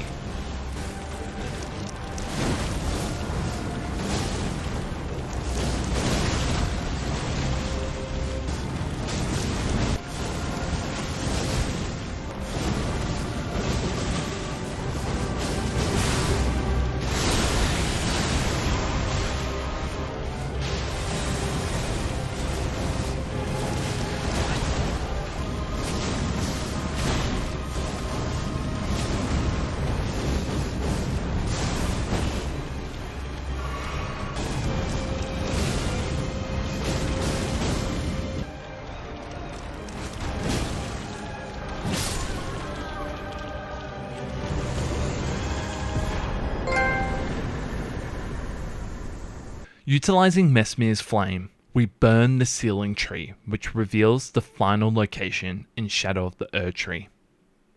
Now, we turn our eyes to Miquella the Kind, who is the last descendant alive of Queen Marika. Miquella knew he would become a god. As such, a vow was made between himself and his half-brother Radahn, as he knew Radahn had the strength to be his king consort.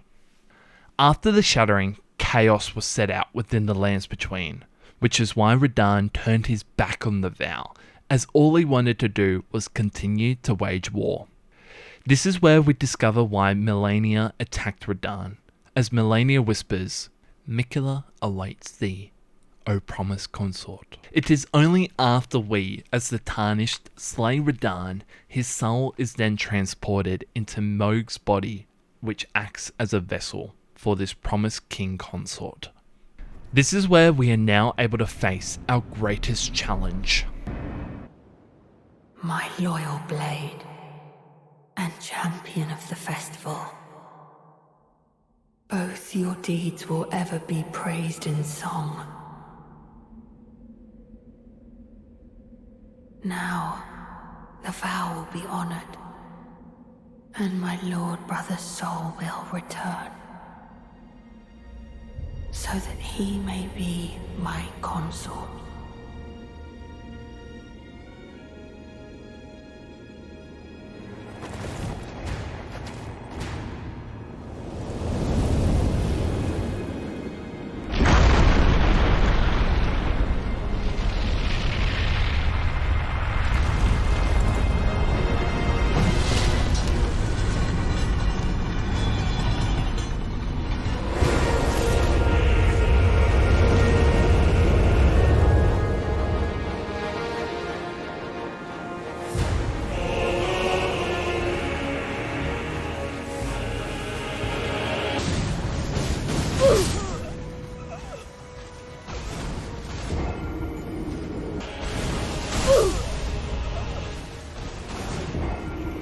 Now, after getting absolutely destroyed by Radahn, I needed a change.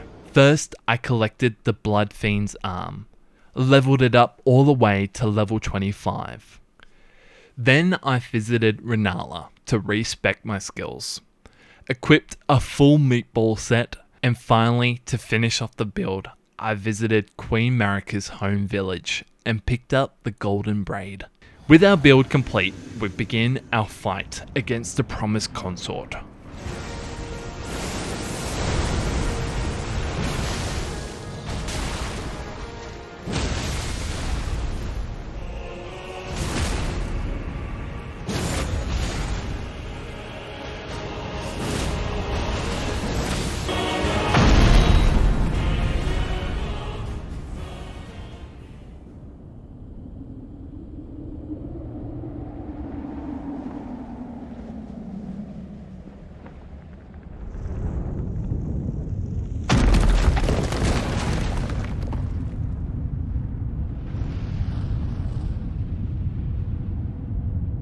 With the promised consort down on his knees, we see the Gate of Divinity activate, and Miquella rebirthed as a god. Lord brother.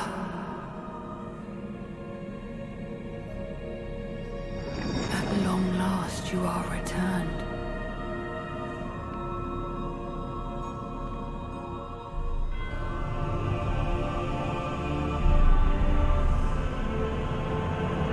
Tarnished one. Aspiring lord of the old order. If you have known sin, if you grieve for this world, then yield the path forward to us.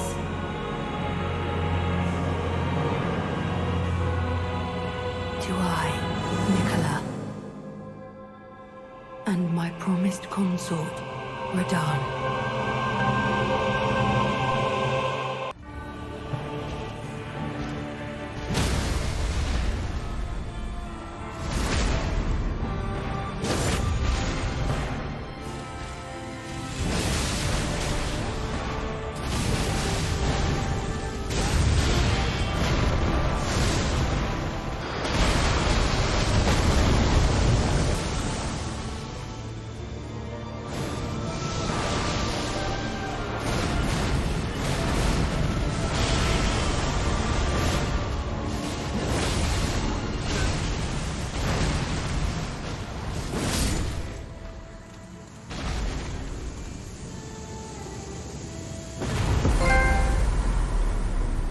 This is it. We have officially slain a god in Elden Ring and completed Shadow of the Erdtree DLC. Now, we have some unfinished business to attend to. Returning to the Lands Between, we revisit the Night of the Shattering. After Marika shattered the Elden Ring, breaking the Golden Order, Radagon actually remained loyal to the Golden Order and attempted to repair the Elden Ring with the same hammer which was used to shatter it. As punishment for shattering the Elden Ring, Marika was imprisoned inside the Erd Tree.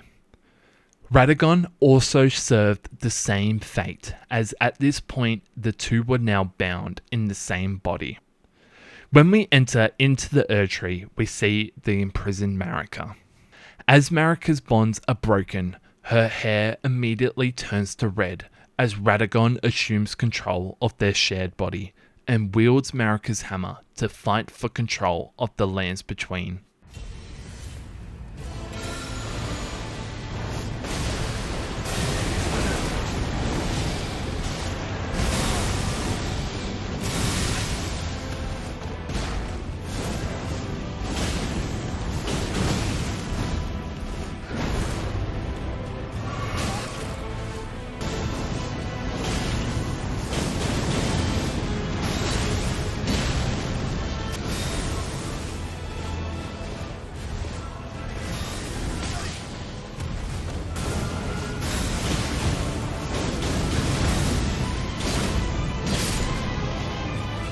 Long ago, the Greater Will sent a golden star bearing a beast into the Lands Between, which would later become the Elden Ring. After we defeat Radagon, the Elden Beast emerges.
With our victory, we have officially defeated Queen Marika the Eternal, Radagon the Elden Lord, and the Elden Beast, the Greater Will's representative.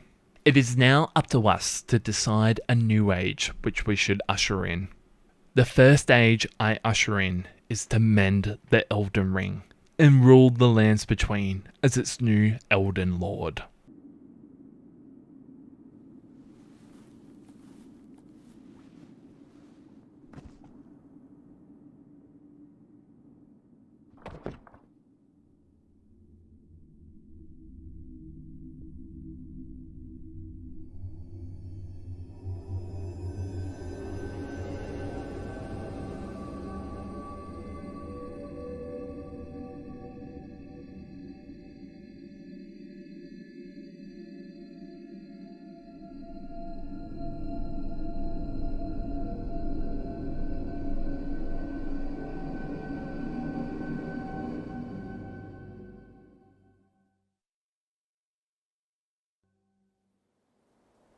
The fallen leaves tell a story of how a tarnished became Elden Lord. In our home, across the fog, the lands between. At the end, we unlock the Elden Lord trophy. However, this isn't the coolest ending, so through the power of cloud saving, we return to the endgame. Our second age is the Age of Stars, as we become Rani's consort as we summon her. I do solemnly swear to every living being and every living soul, now cometh the Age of the Stars, 1,000-year voyage under the wisdom of the moon. Here beginneth the chill night that encompasses all, reaching the great beyond, into fear, doubt, and loneliness, as the path stretcheth into darkness. Well then, shall we?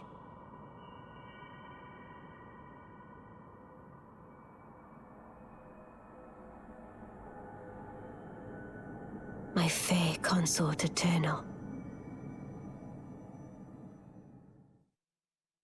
As a reward, we unlock the Age of Stars trophy. However, this still isn't the coolest, as I return to the endgame for one final time. Hidden under Lindell, we interact with a decrepit door, and are faced with the three fingers. The fingers that communicate to the frenzied flame outer god. We are then grabbed by the fingers and are permanently scarred from the burns. Now we only have one option. We become the Lord of the Frenzied Flame.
With this ending, we receive our final base game trophy, Lord of the Frenzied Flame, and achieve the Elden Ring Platinum Trophy.